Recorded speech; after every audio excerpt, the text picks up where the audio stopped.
Assalamualaikum warahmatullahi wabarakatuh. Anak-anak, alhamdulillah hari ini kita bisa bertemu lagi dengan Bu Ilma dalam pengembangan media dan bahan ajar tentang materi makan makanan haram. Alhamdulillah, saya bersyukur kepada Allah karena sudah atas rahmatnya, puji syukurnya kita kepada Allah dengan limpahan rahmatnya, hidayahnya, sehingga saya bisa menyelesaikan pembelajaran metodologi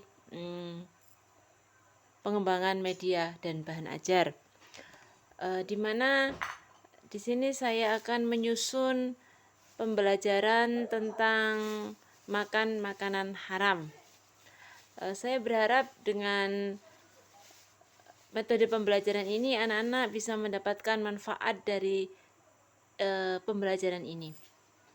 Di sini kompetensi dasar yang pertama itu menerima, menjalankan dan menghargai ajaran agama.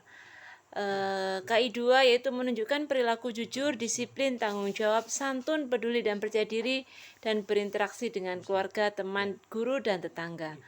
Ketiga yaitu memahami pengetahuan faktualisa konseptual dengan cara mengamati dan menanyakan berdasarkan yang ingin tahu dengan dirinya dan ciptaan Tuhan.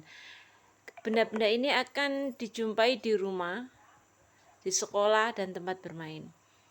Keempat, menyajikan pengetahuan faktual dalam bahasa yang jelas, sistematis, dan logis, dan karya yang estetis dalam gerakan dan mencerminkan anak sehat, dan dalam tindakan yang mencerminkan perilaku anak beriman dan berakhlakul karimah.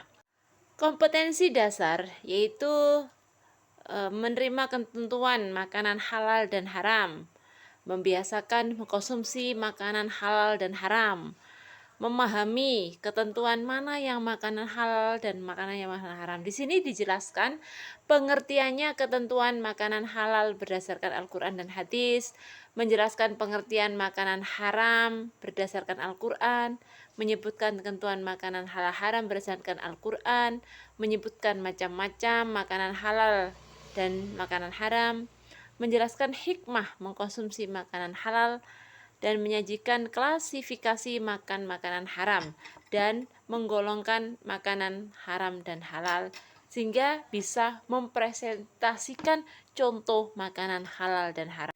Tujuan pembelajaran ini yaitu satu, peserta didik itu bisa menjelaskan arti dan macam-macam makanan halal dan haram.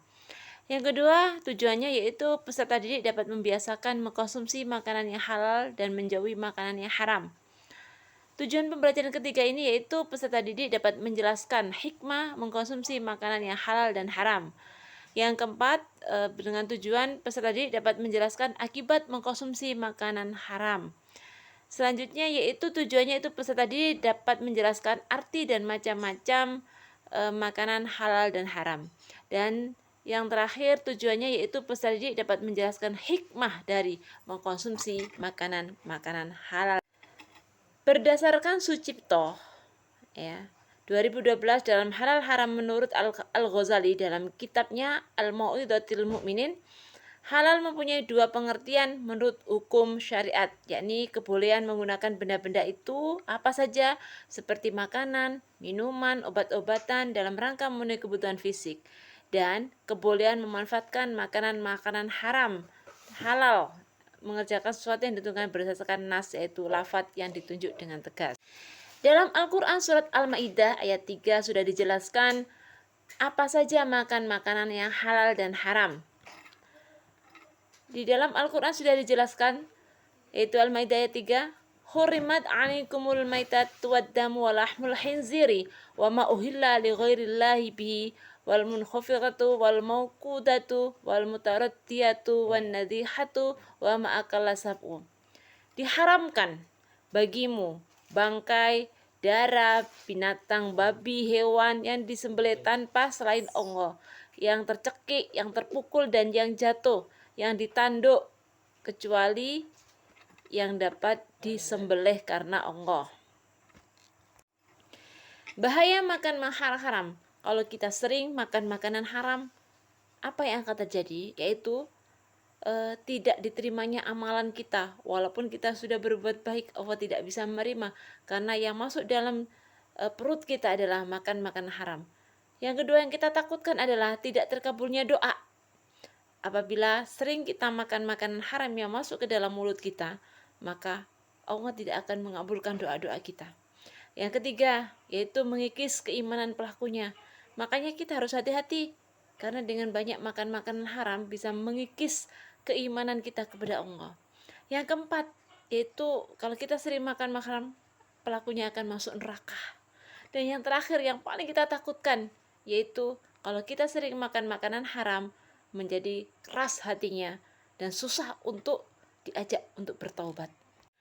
Hikmah dari makan makanan halal, ini hikmahnya ya. Tadi sudah membahas tentang bahayanya makan haram. Terus kalau kita selalu makan halal gimana? Nah, disinilah hikmahnya, yaitu dapat bertahan hidup di dunia sampai batas yang ditentukan oleh Allah. Yang kedua, hikmahnya kita mampu mencapai keridhaan Allah dalam hidup karena memilih jenis makanan yang diminum yang sesuai dengan petunjuk Allah. Yang ketiga, kita akhirnya memiliki akhlakul karimah. Sebab apa?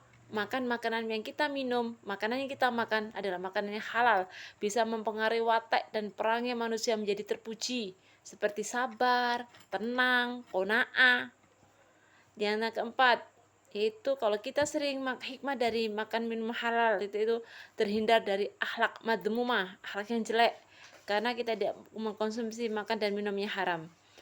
Makan haram mempengaruhi sikap menjadi tidak terpuji, seperti mudah marah, serta kasar ucapannya maupun perbuatannya. Dan yang kelima, yaitu hikmah dari makan minumannya halal, yaitu bisa membawa manfaat besar terhadap tubuh dan aktivitas sehari-hari. Dan yang keenam adalah bisa memberikan ketenangan dalam hidup kita kalau kita selalu mengkonsumsi makanan dan minuman yang halal.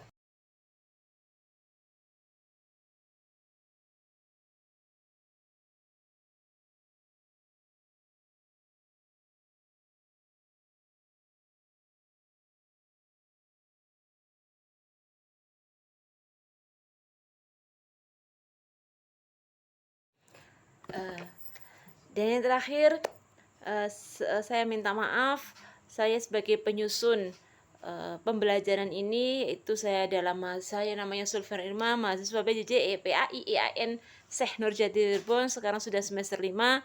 Saya sebagai mahasiswa ini menyusun sekaligus memiliki kesibukan mengajar jadi guru GTT di SDN Negeri Babu Bandung sebagai guru agama Islam.